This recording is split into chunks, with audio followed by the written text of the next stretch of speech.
Friends, welcome to துரணா academy. நம்ம இன்றைக்கி இந்த வீடியோ பதிவில் என்ன தொலை பற்றி பார்க்க போகிறோம் அப்படின்னா 12 days மேக்ஸ் சேலஞ்ச் அப்படிங்கிற ஒரு சீரீஸில் வந்து பார்த்திங்கன்னா நம்ம வெற்றிகரமாக வந்து ஒரு 6 நாட்களை வந்து நம்ம வந்து முடிச்சிருக்கோம். சரிங்களா? ஸோ இந்த 6 நாட்களில் வந்து ஒட்டுமொத்தமாக பார்த்திங்க அப்படின்னா ஒரு 8 டாப்பிக்கை வந்து நம்ம என்ன பண்ணியிருக்கோம் அப்படின்னா கம்ப்ளீட் பண்ணியிருக்கோம். சரிங்களா? ஸோ நம்ம நாளைக்கு என்ன பார்க்க போகிறோம் அப்படின்னா 2 முக்கியமான டாபிக் வந்து பார்க்க போகிறோம். ஒன்று சிம்பிளிஃபிகேஷன், இன்னொன்று ப்ராபபிலிட்டி. ஓகேங்களா? ஸோ இது ரெண்டுத்துலேருந்துமே வந்து பார்த்தீங்கன்னா கிட்டத்தட்ட வந்து 2-3 கொஷின் வரைக்குமே வந்து எக்ஸாம் வந்து கேட்பாங்க. அந்தளவுக்கு ஒரு முக்கியமான டாபிக் தான். ஓகேங்களா? ஸோ இந்த குரூப் 4 குரூப் 2 போன்ற எக்ஸாம்பிள்லாம் வந்து பார்த்திங்க அப்படின்னா நிறைய இந்த சிம்பிளிஃபிகேஷன் பேஸ் பண்ணி வந்து நிறைய கொஷின்ஸ் வந்து கேட்பாங்க. ஓகே, காரணம் என்ன அப்படின்னா நம்ம டைமை வந்து நிறைய வந்து சாப்பிடக்கூடிய ஒரு கொஷின் எதுன்னு பார்த்தீங்க அப்படின்னா சிம்பிளிஃபிகேஷன் தான். பேர் தான் வந்து சிம்பிளிஃபிகேஷனாக இருக்கும், பேர் தான் சிம்பிளாக இருக்கும். ஆனால் கொஷினில் வந்து பார்த்திங்க அப்படின்னா ஒன்று ஆன்சர் கிடைச்சா டக்குன்னு கிடைச்சிடும், இல்லையா எத்தனை வாட்டி போட்டாலும் ஆன்சரே கிடைக்காம இருக்கும். ஸோ அந்த மாதிரியான கொஷின்ஸ் தான் வந்து நிறைய வந்து கொடுப்பாங்க.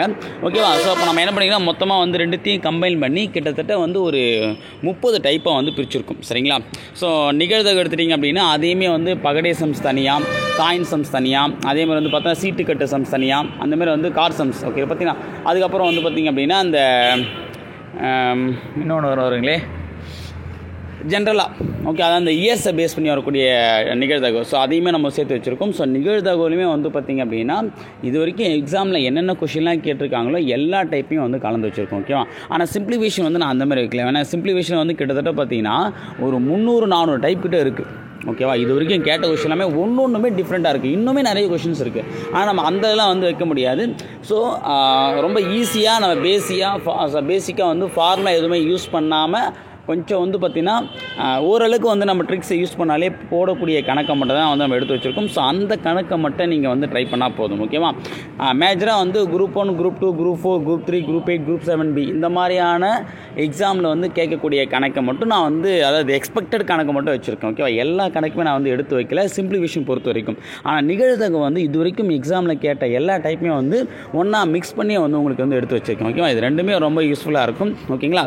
ஸோ நாளைக்கு காலையில் 10 மணிக்கு லைவ் இருக்குது. அந்த 10 மணி லைவில் வந்து பார்த்திங்கன்னா சிம்பிளிஃபிகேஷனும் நம்ம ப்ராபபிலிட்டியும் பார்க்க போகிறோம். ஓகேவா? இன்னும் நமக்கு வந்து பார்க்க வேண்டிய டாப்பிக்கே வெறும் 3 டாபிக் தான். அளவைகள், ஓகேவா, அப்புறம் வந்து கூட்டுத்தொடர், பெருக்குத்தொடர், அதுக்கப்புறம் அளவைகள், 3 டைமென்ஷன். இந்த 3 டாபிக் மட்டும் தான் இன்னும் இருக்குது. ஸோ நாளையோட கிட்டத்தட்ட வந்து பார்த்தீங்கன்னா நம்ம வந்து ஒரு 8 டாப்பிக்கை வந்து வெற்றிகரமாக வந்து முடிக்கிறோன்னே வந்து சொல்லலாம். ஓகேங்களா? ஸோ அந்தளவுக்கு ரொம்ப முக்கியமான டாபிக் எல்லாமே நம்ம வந்து பார்த்துன்னு வந்துட்டோம். சரி, 8 டாபிக் இல்லை, 10 டாபிக் வந்து கம்ப்ளீட் ஆகுது. ஓகே, அந்த 6 வீடியோவில் வந்து நம்ம 7 டாபிக் வந்து கம்ப்ளீட் பண்ணியாச்சு. ஏன்னா 5 வீடியோ கம்ப்ளீட் பண்ணும்போது என்ன பண்ணோம், 6 டாபிக், நேற்று வந்து ஒரு 2 டாபிக். ஓகேவா? ஸோ அப்போ 8 டாபிக். இந்த நாளையோட பார்த்திங்கன்னா 10 கம்ப்ளீட் ஆகுது. அடுத்து வந்து ஒரு 3 டாபிக் இருக்குது, அவ்வளோதான். ஸோ இந்த 13 வந்து ஒரு 14 டாபிக் தான் மொத்தமாகவே மேக்ஸு. ஓகேவா? ஸோ அப்போ நம்ம 100% வந்து ஒரு 95% ஆஃப் மேக்ஸை வந்து நம்ம கம்ப்ளீட் பண்ண போகிறோம். இதை நீங்கள் நல்லா தரவாக வந்து பண்ணாலே போதும். ஓகேவா? இதுக்குண்டான பிடிஎஃப் நான் டிஸ்கிரிப்ஷன் வந்து கொடுக்குறேன், அதில் போய் நீங்கள் வந்து பார்த்துக்கலாம். சரிங்களா? ஸோ ரொம்ப ஹெல்ப்ஃபுல்லாக இருக்கும். ஸோ நாளைக்கு லைவ் வந்து பார்த்திங்கன்னா 10 மணிக்கு எல்லோரும் வந்துடுங்க. இந்த கொஷினை வந்து எழுதிட்டு வந்துடுங்க. ஓகேவா? ஸோ இந்த கொஷின் பொறுத்த வரைக்கும் வந்து பார்த்திங்கன்னா எல்லாமே வந்து கொஞ்சம் கம்மியாக தான் இருக்கும். ஓகேவா? ஸோ அதனால் வந்து பார்த்தீங்கன்னா ஒரு பக்கத்துக்கு நீங்கள் 3 கொஷின் எழுதிக்கலாம், ஒன்றும் பிரச்சனை இல்லை. அதை நிகழ்தகவாக இருந்தாலும் சரி, சிம்பிளிஃபிகேஷனாக இருந்தாலும் சரி. ஓகேவா? ஏன்னா எல்லாமே வந்து ஒரு 2 ஸ்டெப்பு 3 ஸ்டெப் தான். ஒரு சில கணக்கெலாம் மட்டும்தான் ஒரு 4 ஸ்டெப் போகாமல் இருக்கும். மற்றபடி 90% ஆஃப் கொஷின் வந்து பார்த்தீங்கன்னா 2 அல்லது 3 ஸ்டெப்லேயே முடிக்கிற மாதிரி தான் வந்து நான் வந்து எடுத்திருக்கேன். ரொம்ப ஷார்ட்டாக தான் நம்ம வந்து போட போகிறோம். சரிங்களா? ஸோ நாளைக்கு லைவ் வந்து ரொம்ப யூஸ்ஃபுல்லாக இருக்கும். ஏன்னா சிம்பிளிஃபிகேஷன் பொறுத்த வரைக்குமே ஒவ்வொன்றும் ஒவ்வொரு டைப். அப்போ நம்ம ஒவ்வொரு டைப்பில் வந்து போடும்போது கொஞ்சம் நம்ம வந்து ட்ரிக்கியாக யோசிச்சா தான் போடுற மாதிரி இருக்கும். ஸோ மெத்தடை நம்ம வந்து நிறைய யூஸ் பண்ண போகிறது கிடையாது, ட்ரிக்ஸை நம்ம யூஸ் பண்ணி தான் வந்து போட போகிறோம். நல்லா கவனிச்சுங்க, ஷார்ட்கட்டுக்கும் ட்ரிக்ஸுக்கும் நிறைய வித்தியாசம் இருக்குது. நம்ம யூஸ் பண்ண போகிறது ஷார்ட்கட் இல்லை, ட்ரிக்ஸ்.